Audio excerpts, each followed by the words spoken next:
چاہتا ہوں. ان کا کہنے کا یہ جو کرکس نکلا ہے وہ یہ ہے کہ یہ سسٹم ہیز فیلڈ, جو سنکرونائز نہیں ہوتی جو گروتھ ریٹ ہے with the welfare of the people.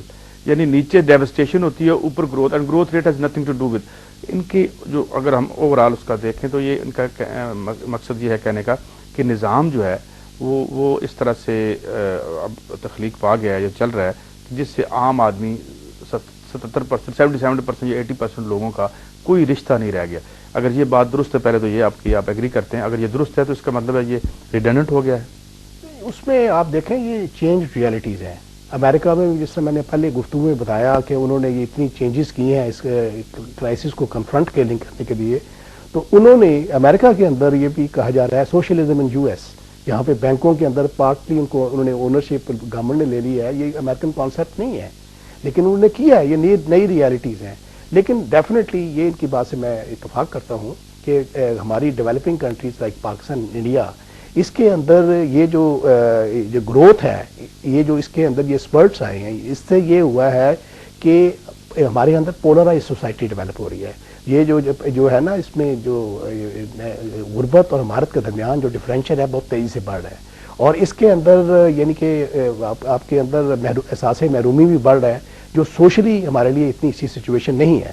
لیکن اب اس میں جو نئی ریالٹیز کے اندر اور پاورٹی ایلیویشن کرنے یا پاورٹی جو اس کے لیولز کو میٹیگیٹ کرنا, یہ گورنمنٹ کی ذمہ داری ہے. لال خان صاحب, ان کی بات کو میں آگے بڑھاتا ہوں مختصراً تاکہ پھر ہمارے پاس کم ہے. ایک تو انہوں نے یہ کہا کہ یہ گورنمنٹ کی ذمہ داری ہے کہ وہ لوگوں کی جو غربت کے حوالے سے یا اس کی ایکویٹیبل ڈسٹریبیوشن کرے. گورنمنٹ کیسے کر سکتی ہے جب ہم سب کچھ پرائیویٹائز کر دیں گے اور گورنمنٹ کے پاس کوئی یعنی ساری جو دولت ہے یا جو دولت پیدا کرنے والے ادارے ہیں وہ پرائیویٹ سیکٹر میں ہوں گے, تو حکومت کیا کرے گی؟ ٹیکس لگائے گی؟ ٹیکس لگا نہیں سکتے کیونکہ سپلائی سائڈ اکانومی ہے. تو کیسا کوشچن یہ کہ اگر ہم جنون ریالٹیز آن دا گراؤنڈ دیکھیں, اس وقت یہاں کی آبادی کا آفیشیل جو آکسفیم کا اور ڈان کے فگرز ہیں کہ 49% is living below the absolute poverty line. Dollar day بنتی ہے؟ نہیں, اٹس لیس دین دیٹ. اور انڈر $2 اے ڈے وہ 79%. 82% people are forced into non-scientific medication. 62% children never get to go to school. اس وقت جو سینیٹیشن کی کنڈیشن ہے, جو ٹرانسپورٹ کی کنڈیشن ہے, جو پانی کی کنڈیشن ہے, جو بجلی کی کنڈیشن ہے, جو سماج کے کسی شعبے اور سب سے بڑھ کے ہیلتھ اور علاج کی کنڈیشن ہے, وہ ساری کنڈیشنز نے ایک ایسا کرب پیدا کیا ہے, اتنی اذیت ہے جس میں لوگ بہت بڑے عذاب کا شکار ہیں. اور ایکچوئل ریالٹی یہ ہے کہ اگر اکانومی ہے تو اکانومی انسانوں کے لیے ہونی چاہیے, اور اگر 90% لوگ اس اکانومی سے کوئی بینیفٹ نہیں لے رہے, اس کا مطلب یہ کہ وہ صرف چند لوگوں کے لیے چل رہی ہے.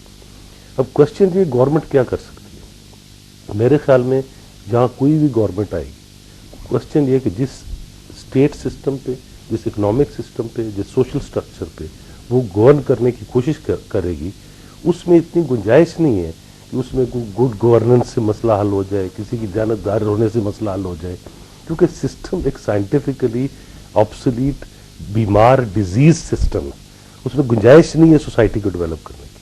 اب اس میں گورنمنٹس بدلتی رہتی ہیں, کبھی ڈکٹیٹرشپ آ جاتی ہے, پھر وہ ڈکٹیٹرشپ ظلم کرتی ہے, جبر کرتی ہے, اس کے خلاف بغاوت ابھرتی ہے, پھر ڈیموکریسی آ جاتی ہے.